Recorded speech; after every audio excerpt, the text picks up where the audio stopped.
بسم اللہ الرحمن الرحیم۔ السلام علیکم ورحمۃ اللہ وبرکاتہ۔ اللہم صلی علی سیدنا و مولانا محمد وعلی آل سیدنا و مولانا محمد وبارک وسلم وصلی علیہ۔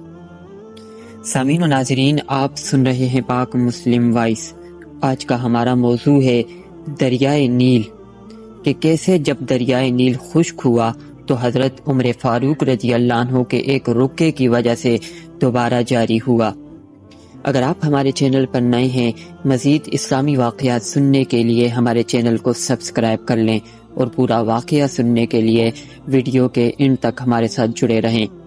علامہ مستعفری نے روایت کی ہے کہ حضرت عمر رضی اللہ عنہ کے زمانے میں جب مصر فتح ہوا تو مصر کے لوگوں نے وہاں کے امیر عمرو بن عاص رضی اللہ عنہ سے کہا کہ دریائے نیل کا یہ دستور ہے کہ جب اس مہینے کی 12ویں تاریخ کو ایک کنواری حسین لڑکی کو اس کے ماں باپ سے اجازت لے کر اپنے کپڑے اور زیور پہنا کر نیل میں ڈال دیتے ہیں تو اس میں پانی جاری ہو جاتا ہے، بغیر اس رسم کے نیل میں پانی نہیں آتا، اس لیے آپ بھی ایسا ہی کریں۔ عمرو بن عاص رضی اللہ عنہ نے کہا، یہ رسم اسلام میں نہیں چلے گی، اسلام نے سابقہ تمام بری رسوم کو مٹا دیا ہے۔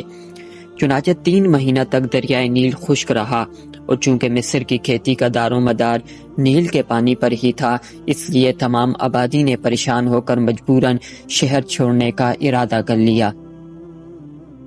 عمرو بن عاص رضی اللہ عنہ نے سارا حال لکھ کر حضرت عمر رضی اللہ عنہ کی خدمت میں بھیج دیا۔ حضرت عمر رضی اللہ عنہ نے جواب لکھا کہ تم نے بہت اچھا کیا کہ مصر کی پرانی رسم پر عمل نہ کیا۔ اسلام تو اس قسم کی رسموں کو مٹانے کے لیے آیا ہے، نہ کہ اس قسم کی مشرکانہ رسوم کی سرپرستی کرنے کو۔ اس خط میں حضرت عمر رضی اللہ عنہ نے ایک ملفوظ رکا لکھ کر حکم دیا کہ تم اس رکا کو دریائے نیل میں ڈال دینا۔ جب خط عمرو بن عاص رضی اللہ عنہ کے پاس پہنچا اور وہ رکا پڑا اور اس میں لکھا تھا کہ اللہ کے بندے حضرت عمر رضی اللہ عنہ امیر المسلمین کی طرف سے یہ رکا نیل کے دریا کے نام بھیجا جاتا ہے۔ اے نیل، اگرچہ تیرا جاری ہونا اپنی فطرت کی وجہ سے ہے، اگر تو نے اپنی فطرت کی وجہ سے اختیار کیا ہے تو جاری رہ، اگر تو اپنی فطرت کی وجہ سے جاری ہونا نہیں چاہتا تو نہ ہو، لیکن اگر خدائے واحد کے حکم سے جاری ہوتا ہے تو ہم اس وقت سے دعا کرتے ہیں کہ جاری کر دے۔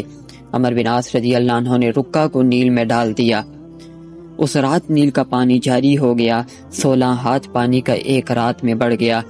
اسی وقت سے وہ رسم ختم ہو گئی، اور رسول اللہ صلی اللہ علیہ وآلہ وسلم کی امت کے ایک فرد کی یہ کرامت ہے۔ جس نبی صلی اللہ علیہ وآلہ وسلم کی پیروی میں یہ کرامت پیدا ہوا، اس کا یہ معجزہ اس کا کہاں جائے تو بے جا نہیں، یعنی معجزہ اصل میں حضور نبی کریم علیہ الصلاۃ والسلام کا ہی تھا۔ حضرت عمر فاروق رضی اللہ عنہ جو آپ کے صحابی اور خلیفہ تھے، آپ سے اس کرامت کا وقوع ہوا۔